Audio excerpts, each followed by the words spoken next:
بسم اللہ الرحمن الرحیم۔ تو ناظرین، آج کی ویڈیو میں بات کرنے جا رہا ہوں سورۃ الاخلاص کے فضائل سے متعلق۔ ناظرین، ایک روایت میں آتا ہے جس نے سورۃ الاخلاص کو ایک دن میں 30 مرتبہ پڑھا تو اہل دنیا میں سے کوئی اس دن اس شخص سے افضل نہیں بجز اس کے جس نے اس سے زائد مرتبہ اس کی قرأت کی۔ اور اسی طرح ایک اور روایت میں ہے جس شخص نے 200 مرتبہ اس سورت کو پڑھا تو اس نے جنت الفردوس میں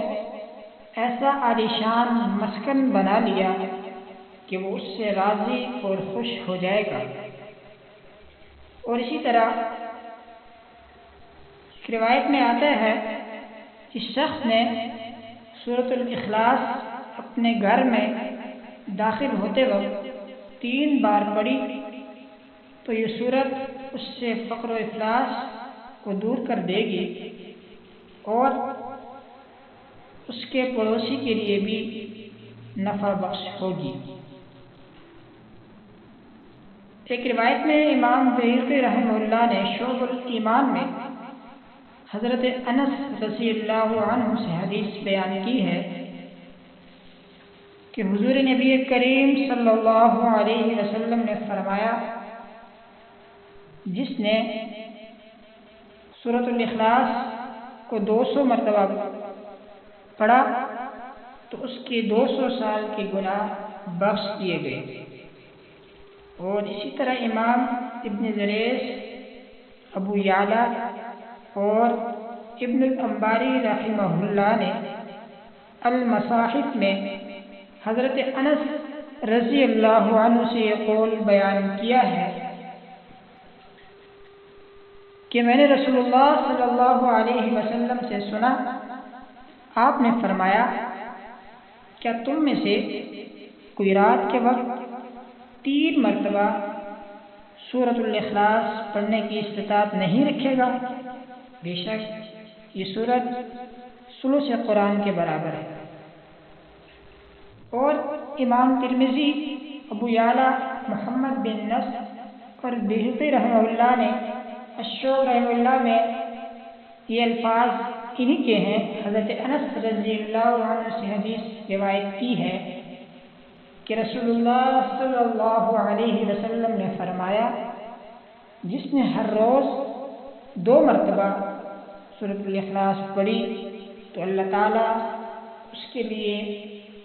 1500 نیکیاں لکھتے ہیں اور اس سے 50 سال کے گناہ مٹا دیتے ہیں بجز اس کے اس پر کوئی دین اور قرض ہو۔ اور اسی طرح ترمذی اور بہقی نے الشعب میں حضرت انس رضی اللہ عنہ سے حدیث بیان کی ہے کہ رسول اللہ صلی اللہ علیہ وسلم نے فرمایا، جو آدمی رات کے وقت اپنے بستر پر سونے کا ارادہ کرے تو وہ اپنے دائیں پہلو پر سوئے اور 100 مرتبہ سورۃ الاخلاص پڑھے تو جب قیامت کا دن ہوگا تو رب کریم اس سے فرمائے گا، اے میرے بندے، تو اپنے دائیں پہلو پر جنت میں داخل ہو جا۔ سبحان اللہ۔ اور اسی طرح امام ابو نعیم رحمہ اللہ نے حضرت جابر رضی اللہ عنہ سے روایت بیان کی ہے کہ رسول اللہ صلی اللہ علیہ وسلم نے فرمایا، جو آدمی کھانا کھاتے وقت بسم اللہ شریف بھول جائے تو کھانے سے فارغ ہونے کے بعد سورۃ الاخلاص پڑھ لینی چاہیے۔ اسی طرح امام بزار طبرانی رحمہ اللہ نے الصغیر میں حضرت سعد بن ابی وقاص رضی اللہ عنہ سے یہ حدیث بیان کی ہے، رسول اللہ صلی اللہ علیہ وسلم نے فرمایا، جس نے سورۃ الاخلاص پڑھی گویا اس نے تہائی قرآن کریم پڑھا۔ وما علینا الا البلاغ، تو ناظرین